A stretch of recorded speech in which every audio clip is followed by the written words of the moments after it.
고린도후서 1장 3절에서 6절까지 말씀 보겠습니다.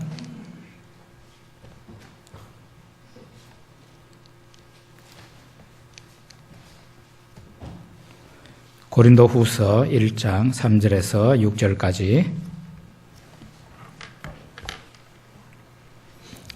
천천히 같이 읽겠습니다. 찬송하리로다. 그는 우리 주 예수 그리스도의 하나님이시요 자비의 아버지시요 모든 위로의 하나님이시며 우리의 모든 환난 중에서 우리를 위로하사 우리로 하여금 하나님께 받는 위로로서 모든 환난 중에 있는 자들을 능히 위로하게 하시는 이시로다. 그리스도의 고난이 우리에게 넘친 것 같이 우리가 받는 위로도 그리스도로 말미암아 넘치는 도다. 우리가 환난 당하는 것도 너희가 위로와 구원을 받게 하려는 것이요 우리가 위로를 받는 것도 너희가 위로를 받게 하려는 것이니 이 위로가 너희 속에 역사하여 우리가 받는 것 같은 고난을 너희도 견디게 하느니라. 아멘. 구약 시대에 엘리야 선지자 하면 그는 대단히 능력 있는 선지자다. 그렇게 우리가 다 알고 있습니다.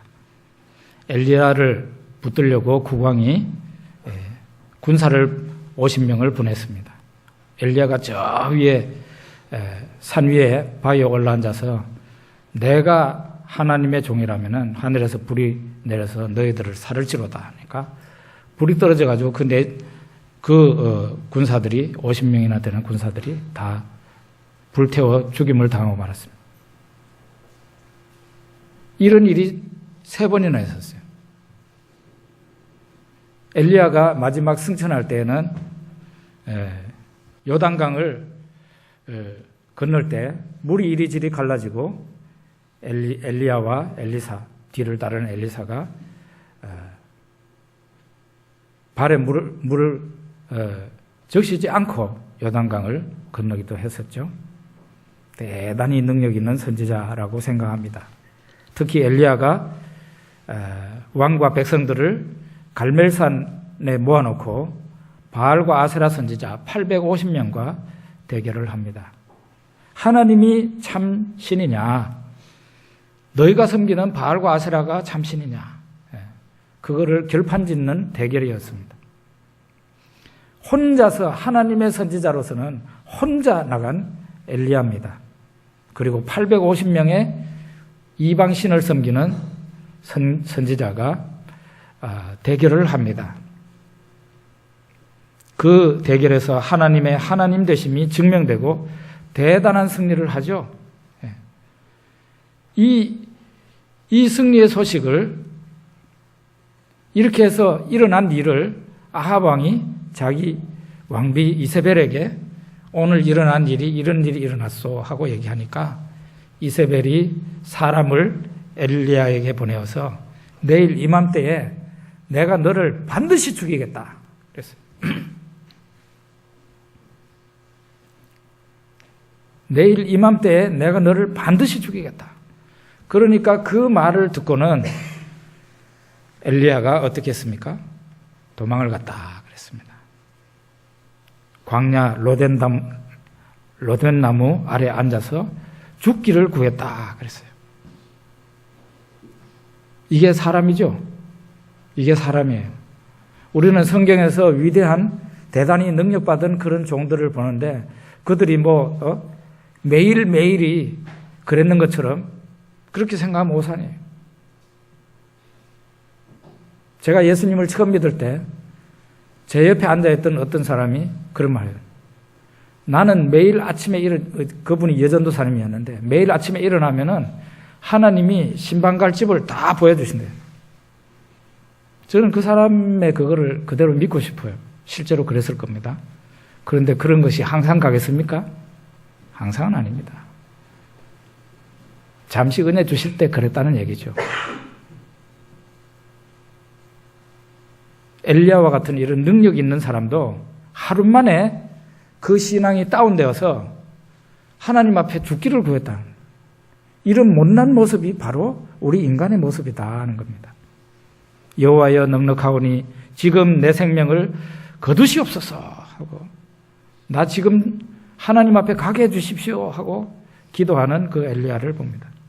이렇게 로뎀나무 아래 앉아서 죽기를 구하고 내 생명을 차라리 취해 주십시오 하고 그렇게 하고는 털썩 누워가지고 잠자고 있는 그 엘리야에게 하나님의 천사가 옵니다. 그리고 그 엘리야를 어루만줍니다.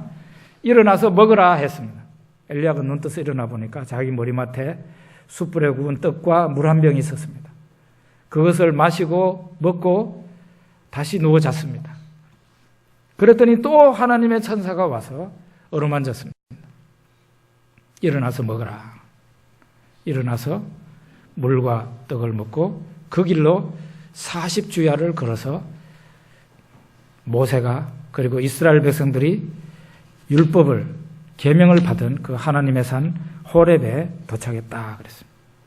하나님은 엘리야의 다운된 믿음을 꾸짖지 않았다는 것입니다. 반대로 천사를 보내어서 그를 위로하셨습니다. 3절에 보면은 찬송하리로다. 그는 우리 주 예수 그리스도의 하나님이시요 자비의 아버지시요 모든 위로의 하나님이시며, 여기 보면 모든 위로의 하나님이시다 이렇게 나와 있어요. 위로라는 말을 그 원어로 보면은 두 가지 뜻이 있어요. 당연히 번역된, 오늘 여기 성경에 번역된 위로한다는 말이 있고요. 또 하나는 용기를 준다 그런 뜻도 있어요. 두 가지를 다 생각해야 됩니다. 우리는 죄 짓고 잘못한 사람에게는 당연히 꼭 책망을 해야 된다고 생각합니다. 그런데 책망보다는 위로가 100배의 효과를 내는 경우가 많습니다. 예수님께서 십자가에 달리시기 전날 저녁에 어마어마한 고난을 대제사장의 그 마당에서 당하고 있었어요.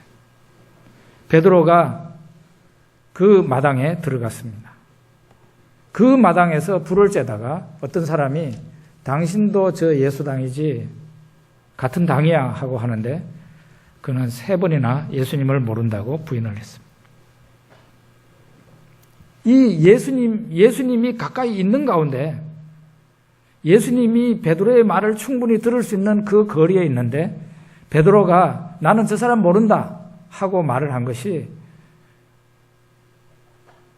누구가 가장 큰 쇼크를 받았을까요? 예수님일까요? 그럴 수 있습니다. 그런데 예수님보다는 더 쇼크 받은 사람이 있었을 텐데 그거는 베드로 자신입니다. 베드로 자신. 베드로가 예수님을 부인하고 난 뒤에 예수님과 눈이 마주쳤죠. 그 봐 베드로, 내가 아까 말했었잖아. 네가 나를 부인한다고 내가 말했었지. 눈이 맞은 거예요. 예수님의 눈빛과 마주쳤어요. 베드로는 바로 밖으로 나가서 심한 통곡을 했다고 성경에 나와 있습니다. 부활하신 예수님이 제자들을 찾아오셨을 때 수차례 찾아오셨는데 베드로에게 아무 말씀도 안 하십니다. 다른 제자들과만 말씀하시고 베드로에게 아무 말씀도 안 하십니다. 그때 베드로의 마음이 어땠을까요?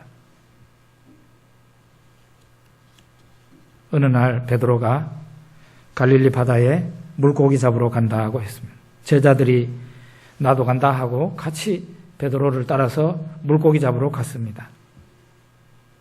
밤새도록 물고기를 한 마리도 잡지 못했어요. 새벽녘이 되었는데 저 갈릴리 바닷가에 있는 한 사람이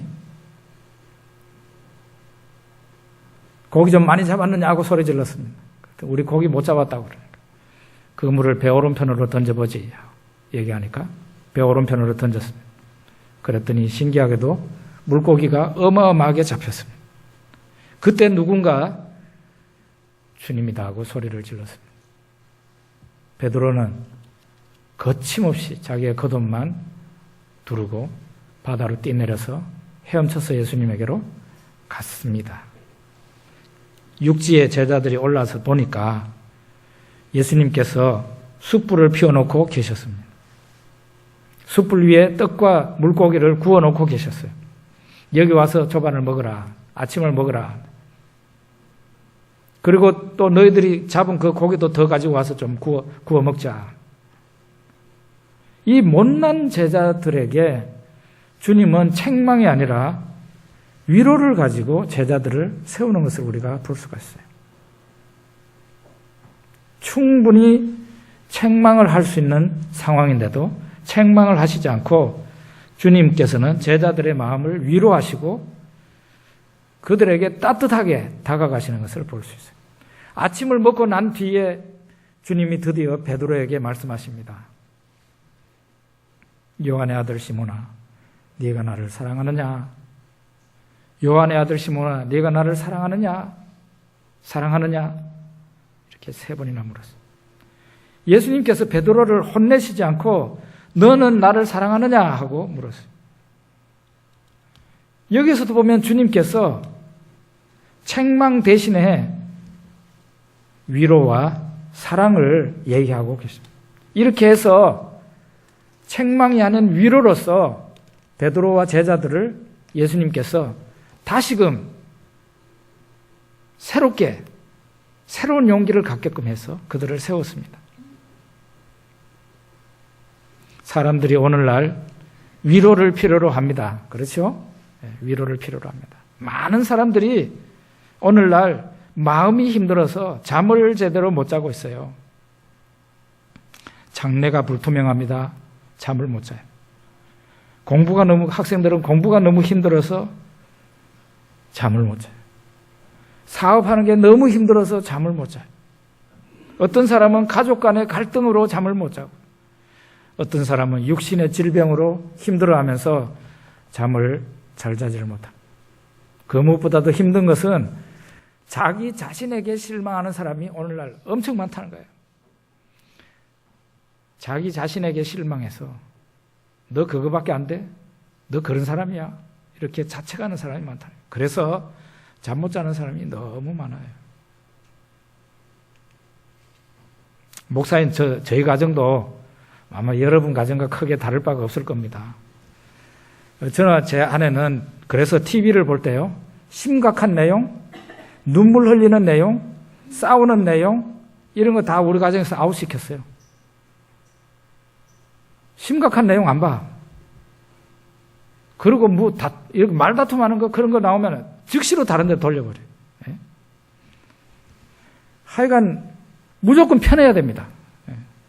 나를 편하게 만들어주는 프로가 아니면 아웃시켜요. 예전에는 제가 이 전쟁 영화 광이었어요. 전쟁 영화는 다 봤어요. 근데 요즘은 전쟁 영화 안 본 지가 엄청 오래됐습니다. 이제는 그런 거 안 봐요. 그래서 어떤 프로를 보느냐, 무조건 편해야 되는데 여행 프로를 잘 봅니다.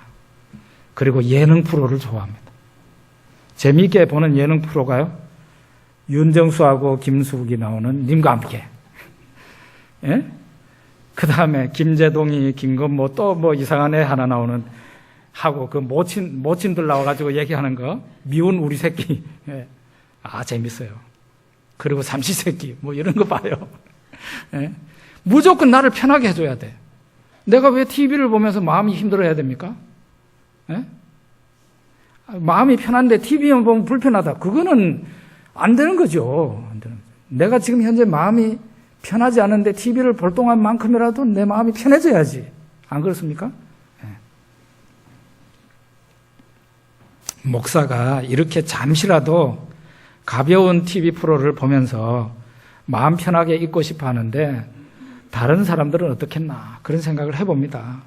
예, 우리는 지금 피차가 위로가 필요한 그런 시대에 살고 있어요. 그런데 하나님께서 우리를 위로의 하나님이라고 그랬거든요. 위로의 하나님. 그 위로하시는 하나님이 그냥 하늘에서 내가 너를 위로하노라 이렇게 하시는 게 아니고 사람을 보내어서 위로를 하십니다. 사람을 보내서. 4절에 보면 우리의 모든 환난 중에서 우리를 위로하사 우리로 하여금 하나님께 받는 위로로서 모든 환난 중에 있는 자들을 능히 위로하게 하시는 이시로다 그랬어요. 바울의 고백이죠. 바울 자신이 앞서서 고난을 당한 것은 고난 당하는 자들을 위로해 주기 위해서 내가 미리 고난을 당했다. 그래서 나는 능히 너희들을 위로해 줄 수 있다. 이렇게 얘기를 합니다. 여러분, 사도 바울이 위로의 사람이 되기 전에 사도 바울이 통과한 그 고난이 어땠습니까? 성경에 나오는 바울의 고난을 요약을 해보면요. 바울은 육체의 질고가 있었습니다. 사탄의 가시라고 표현을 했어요. 이거는 암만 기도해도 하나님이 들어주시지 않는 바울만이 갖고 있는 어마어마한 고통이 수반하는 육체 질병입니다.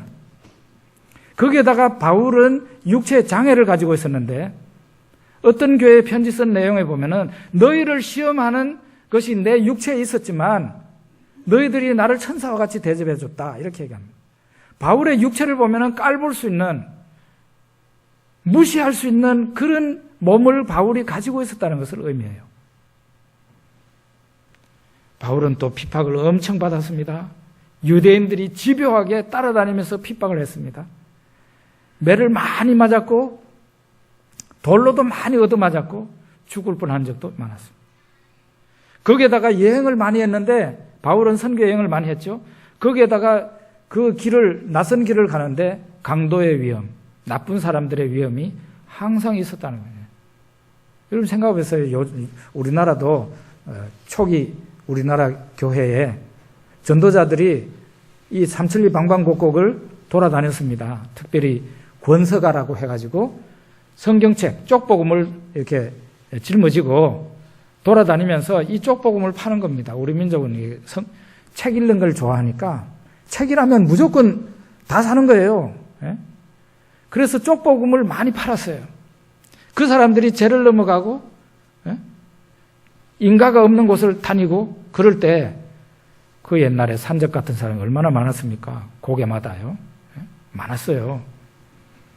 붙들리기도 하고 얻어맞기도 하고 돈 뺏기기도 하고 이런 위험을 사도 바울은 당했다는 겁니다. 거기에다가 정말 이해할 수 없는 것은 사도 바울이 타고 가는 배가 왜 뒤집힙니까? 뒤집히는 일이 있었잖아요. 그런 일이 한 번만 있었는 게 아니라 많이 있었습니다.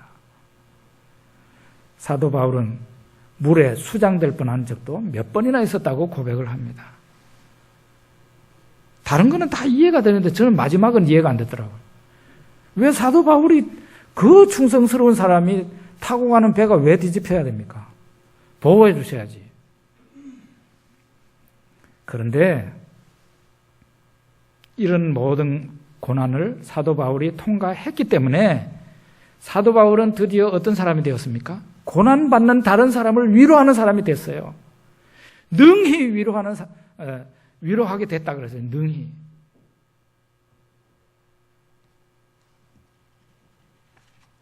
사람이 고난을 당해보지 않은 사람은 고난 당하는 사람을 절대로 위로할 수 없어요. 왜 그런가 하면 그 3절에 우리 한번 봅시다. 찬송하리로다. 그는 우리 주 예수 그리스도의 하나님이시요. 누구의 아버지? 자비의 아버지라 그래요. 자비의 아버지. 그리고 모든 위로의 하나님이시며. 위로 앞에 뭐가 나오는가 하면 자비가 나왔어요. 자비. 자비의 아버지라 그랬어요. 이 자비라는 말은 우리나라에서는 주로 불교에서 많이 쓰는 것 같습니다. 일반 사회에서는 잘 안 쓰는 불교 용어입니다. 사실은. 자비라는 말을 여러분은 마음에 와닿습니까? 이 단어가? 자비가 무슨 뜻이지? 그런 생각 안 드십니까? 저는 찾아봤어요. 다른 말로 좀 쓸 수 있는 말이 있나? 자비에 제일 가까운 말은 연민이라는 말이에요. 연민. 연민이라는 말. 연민, 동정 이런 뜻이에요. 남을 위로하려면은 내한테 연민이 필요해요. 연민이. 그냥 병원에 다친 사람이 있어서 갔습니다. 그게 아무나 가가지고 위로가 되겠습니까? 그 환자를 진정으로 연민하는 그 연민의 마음이 있을 때 그 환자를 제대로 위로할 수 있죠. 하나님은 연민의 하나님이에요. 우리 예수님 사람들이 목자 없는 양같이 유리하며 방황하는 것을 볼 때 심령에 민망히 여기셨다. 민망히 여기셨다. 이게 바로 주님의 연민입니다. 민망히 여기셨다. 정말 불쌍한 마음이 마음속에서 막 끌어올랐다는 거죠. 이 연민과 민망한 마음, 그것은 하나님은 하나님이시기 때문에 가능합니다. 우리 예수님도 가능하십니다. 그런데 문제는 위로해 줘야 될 우리가 다른 사람을 위로해야 되는데 우리 마음속에는 이 연민이라는 마음이 자리 잡기가 어려워요. 타락한 사람, 부패한 사람, 죄 많은 우리들이 연민의 마음을 가지기 힘들어요. 사실은 우리는 많이 강팍한 마음을 가지고 살 때가 많습니다. 다른 사람의 어려움을 보면은 연민의 마음이 생겨야 돼요. 민망히 여기는 마음이 생겨야 되는데 내 마음속에 그 연민이 생기지 않습니다.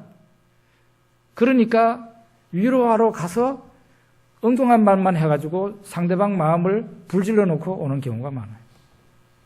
욥의 새 친구들처럼. 왜 그러냐? 다른 사람의 어려움이 내 마음에 잘 와닿지 않는 거예요. 연민의 마음이 없기 때문에 그런 거예요.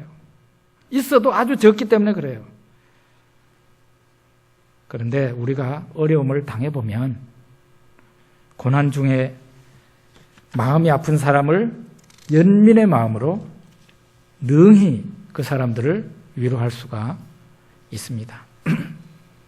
예전에 우리 교회에 공단에서 일하는 형제 하나가 있었어요.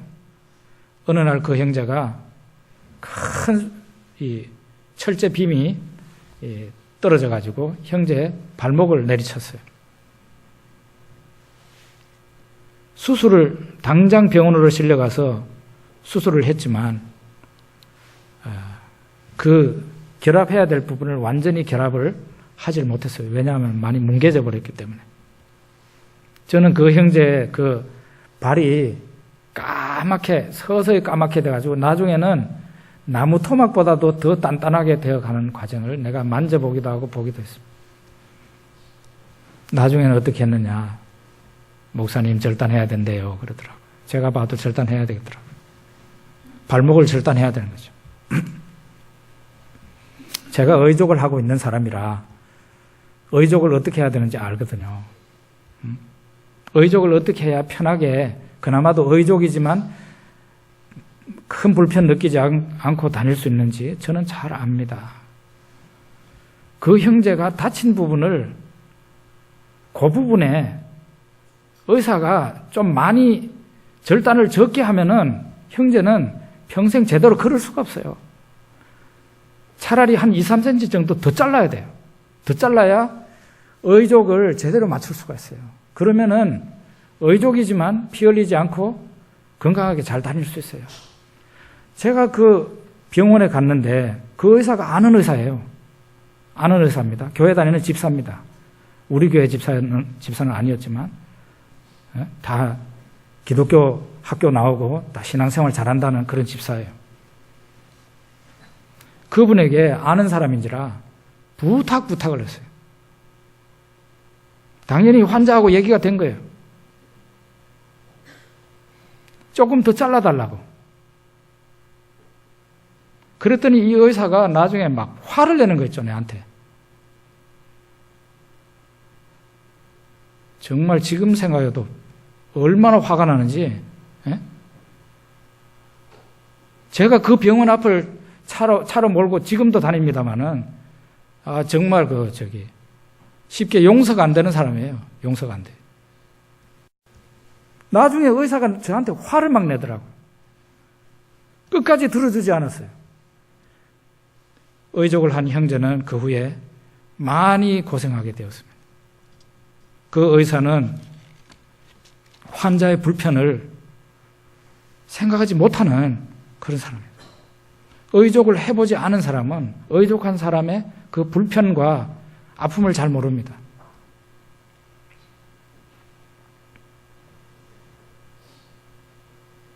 남을 위로한다는 게 쉬운 일이 아니에요. 같은 어려움을 당해보지 않고는 연민의 마음을 가지기가 어렵거든요. 그래서 하나님께서 우리를 사람들에게 보내어서 위로하는 사람이 되기 전에, 그런 일을 하라고 하기 전에 우리로 하여금 먼저 어려움과 환난과 고난을 통과하게 하시는 거예요. 공부에 항상 1, 2등만 한 사람이 아무리 공부를 해도 성적이 안 오르는 그 학생의 마음을 이해할 수 있겠어요? 학생이 농띠치는 것도 아니야. 아무리 공부를 해도 성적이 안 올라가. 1, 2등 하는 사람은 몰라. 양식이 넉넉해가지고 항상 먹을 것에 부족함이 없는 사람은 내일 양식이 없어서 전전긍긍하는 그 사람의 마음을 모릅니다. 평소에 건강해가지고 감기약도 안 먹는 사람이 약봉지를 이만큼 달고 늘 생활하는 사람을 위로할 수 있겠습니까? 위로가 잘 안 되지. 위로하고 싶어도 나는 위로하고 싶어요. 그런데 제대로 된 위로를 할 수가 없어요. 왜냐하면 내 속에 충분한 연민의 마음을 가지지 못하기 때문에. 그래서 하나님께서 여러분과 저에게 고난을 통과하게 하십니다. 그래야 우리가 다른 사람을 위로할 수 있기 때문입니다. 여러분 앞에 있는 저는 어떻습니까? 제가 여러분들이 당하고 있는 모든 고난을, 모든 어려움을 다 당해봤다고 할 수는 없어요. 어떤 부분에 대해서는 여러분들이 저의 선배일 수 있습니다. 그런데 아마도 모든 어려움, 고난, 환난을 다 집합시켜 놓고 보면은 아마 제가 우리 교회에서 고난에 대해서는 최강자가 아니겠나 그렇게 생각해요. 최강자. 저하고 견뎌볼 사람이 거의 없을 거예요. 저는 나이 20살에 암이 걸렸어. 21살에 다리 절단 수술했어. 다리 이 무릎 위에 대퇴 부분에 절단 수술을 한 사람은 상당히 심각한 그 장애를 안게 됩니다. 무릎 밑에 장애는요, 무릎 밑에 절단하는 거는 의족하고 에베레스트 산도 올라갈 수 있어요. 제가 거짓말이 아니에요. 실제로 올라갑니다. 그리고 축구도 할 수 있습니다. 그런데 저 같은 경우는 뛰지를 못합니다. 거기다가 또 암이 재발됐네요. 암이 재발됐어요. 그 위에. 그래가지고 인생의 완전히 밑바닥까지 내려가 본 그런 경험이 있습니다.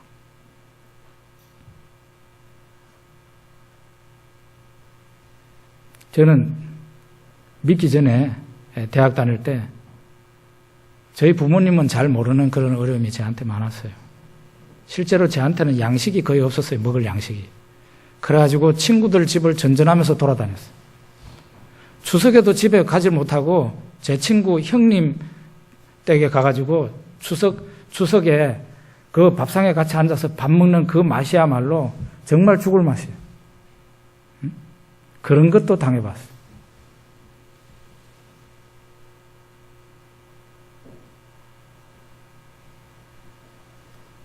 혹시 여러분 가운데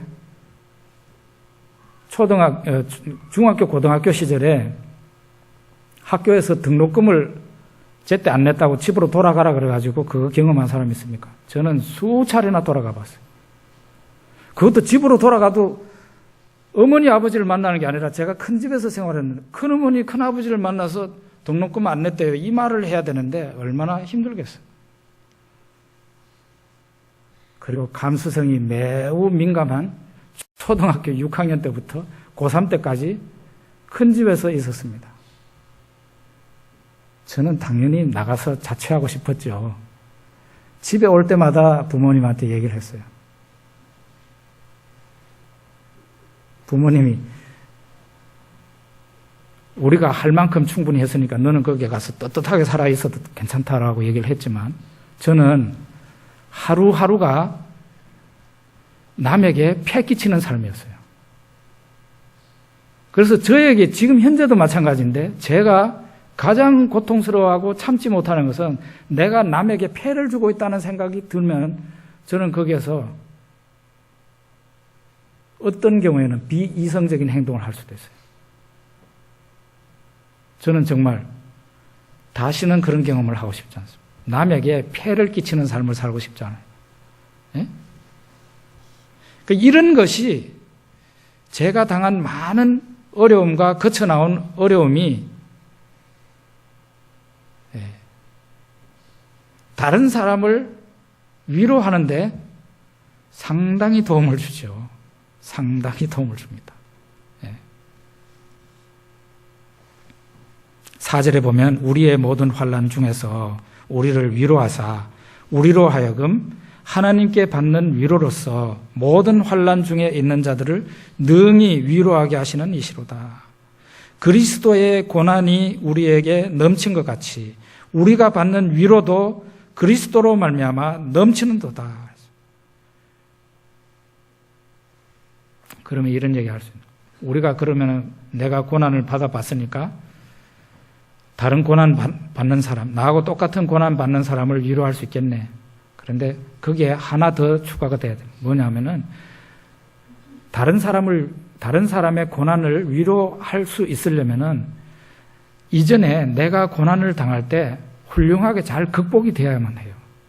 그 고난 중에 실패한 것도 당연히 위로해 줄 수 있는 메시지를 던질 수 있겠지만은 내가 이전에 고난을 당할 때 하나님의 위로를 많이 체험을 하고 그것을 신앙적으로 극복한 그 경험이 있어야 다른 사람을 위로할 수 있습니다.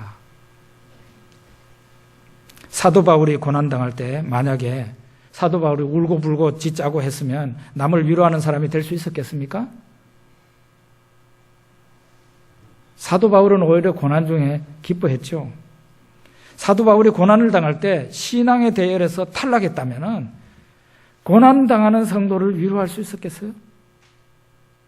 고난이 와도 사도 바울의 신앙은 더 단단해졌습니다.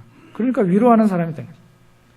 사도 바울이 고난을 당할 때 사도 바울은 하나님이 그에게 고난 중에 내리시는 위로를 많이 경험을 했어요. 그리고 그 고난을 이겨냈기 때문에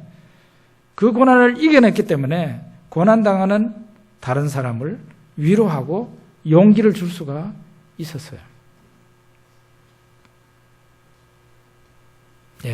이제 여러분과 저에게 왜 고난이 오는지 알겠죠?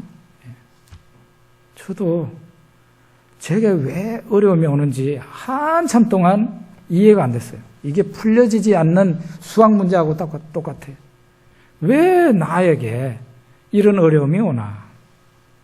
그런데 하나님께서 이 시대에 많은 고난당하는 자, 나같이 눈물 흘려본 사람, 이런 사람들을 가서 위로하라고 나에게 이렇게 그런 사명을 주시려고 나에게 어려움을 당하게 하셨구나. 드디어 나중에 깨닫게 됐죠. 우리 모두가 바울처럼 고난 중에 하나님의 위로를 많이 경험했으면 좋겠어요.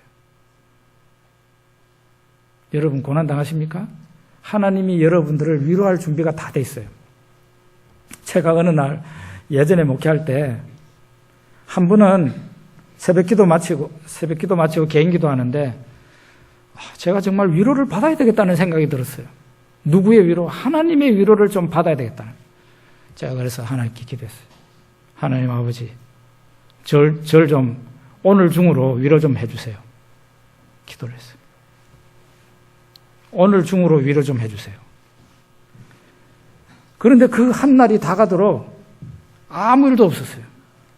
밤 10시쯤 됐는데 띵동 하더라고요. 그럼 문을 열어봤더니 우리 교회에 새벽기도 나오는 어느 장로님이, 타교의 장로님이 목사님 이거 좀 드십시오 하면서 성주 참외, 그 유명한 성주 참외를 한 박스 가져왔어요. 저는 제가 지금까지 태어나서 그렇게 맛있는 참외는 처음 먹어봤어요. 성주 참외라고 다 맛있는 게 아니에요. 제가 그 사랑의 맛이 있었다고 그렇게 말하기를 원하죠. 그거 아니에요. 그게 아니에요. 진짜로 맛있는 참외더라니까요. 웬만하면 다른 사람하고 나누어서 먹어야 되는데 그럴 마음이 전혀 없을 만큼 저와 제 아내가 그거를 갖다가 다 깎아서 먹었어요. 그렇게 맛있더라고. 극상품 참외를 하나님께서 그 다른 교회 장로님을 통해서 저에게 선물했고, 왜? 저분이 오늘만 날인가? 내일 와서 주셔도 됐을 텐데. 하필이면 이 밤 10시나 넘어서, 가만히 생각해 보니까 제가 아침에 새벽에 기도했던 게 생각나더라고요. 하나님께서 정말 하루가 다 가나 싶었더니 다 가기 전에 나를 위로하시는구나. 그 다음에 기분이 너무 좋잖아요. 그거를 다 먹고 난 뒤에 또 한 번 기도를 했어요. 하나님 아버지, 지난번에 참 너무 기분 좋았습니다. 하나님의 위로가 정말 끝내줍니다. 한 번만 더 위로해 주시죠. 그랬더니 그 다음에는 소식 없더라고요. 예. 고난당하는 사람에게 하나님께서 위로를 해 주실 준비가 됐어요. 그리고 실제 여러분들이 영적으로 민감한 사람이라면 그걸 충분히 느낄 수 있어요. 이렇게 고난을 잘 통과하고 하나님의 위로를 많이 경험하고 신앙적으로 잘 극복한 사람이 나중에 어떤 사람이 됩니까? 다른 사람이 나하고 똑같은 어려움을 당할 때 그 사람을 민망히 여기는 마음으로,